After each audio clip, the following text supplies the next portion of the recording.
Hi everyone, my name is Dr. K. Karpahamye, Dr. S.N.S. Rajlakshmi College of Arts and Science. Now we are going to see about the features of motivation. So already we seen about the motivation. The next topic is features of motivation. What features the people motivate to increase their productivity level? Motivation is a psychological phenomena, the first one. Motivation is an internal feeling, which means it cannot be forced on employees. The internal feelings such as need, desire, aspiration, etc. influence human behavior to behave in a particular manner. For example, desire to have a new house, respect and recognition, etc. Second one, motivation produces goal-directed behavior. Motivation induces people to behave in such a manner so that they can achieve their goal. Motivated person need to supervision. Motivation people no need to supervision or direction. He will always work in a desired manner. For example, if a person has a motive to get promotion, so he will work efficiently to get promotion. Third one, motivators can be a positive as well as a negative. To motivate employees, managers use various motivators. Some motivators are positive and some are negative. Few examples of positive motivators are promotion, increment, bonus, respect, recognition, etc. If employee does not improve his performance with positive motivators, then manager use negative motivators such as warning, issue or memo, demotion, stopping increments, etc. Sometimes fear of negative motivators also induces person to behave in a desired manner.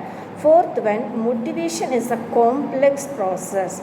Motivation is a complex and difficult task because to motivate people, a manager must understand various types of human need because humans' needs and wants will be differ from each other.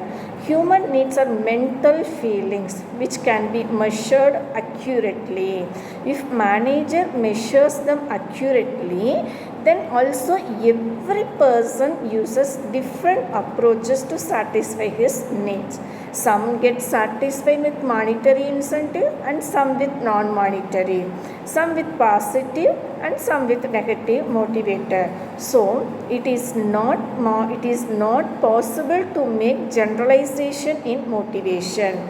Fifth one, motivation is a dynamic and continuous process. So human beings are ever changing.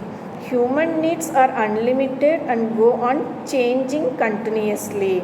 Satisfaction of one need gives rise to another. So managers have to continuously perform the function of motivation. So the motivation leads to every organization is very important because employees are the most asset of the organization.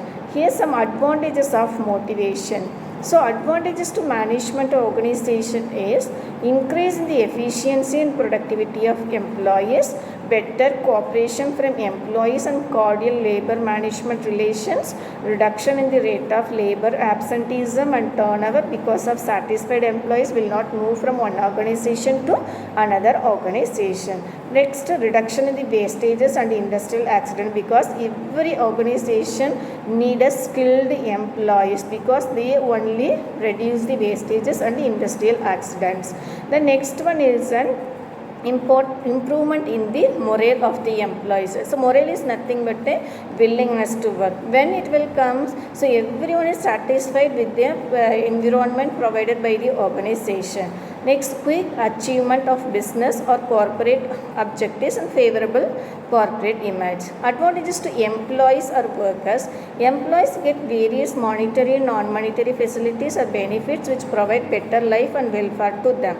Security of employment and other benefits due to correlations with the management, job attraction and job satisfaction, higher status and opportunities of participation in management, positive approach and outlook of employees towards company, management and superiors, reduction in the rate of labor turnover which is harmful to employees and management, better scope for improvement in knowledge and skills of employees. Thank you.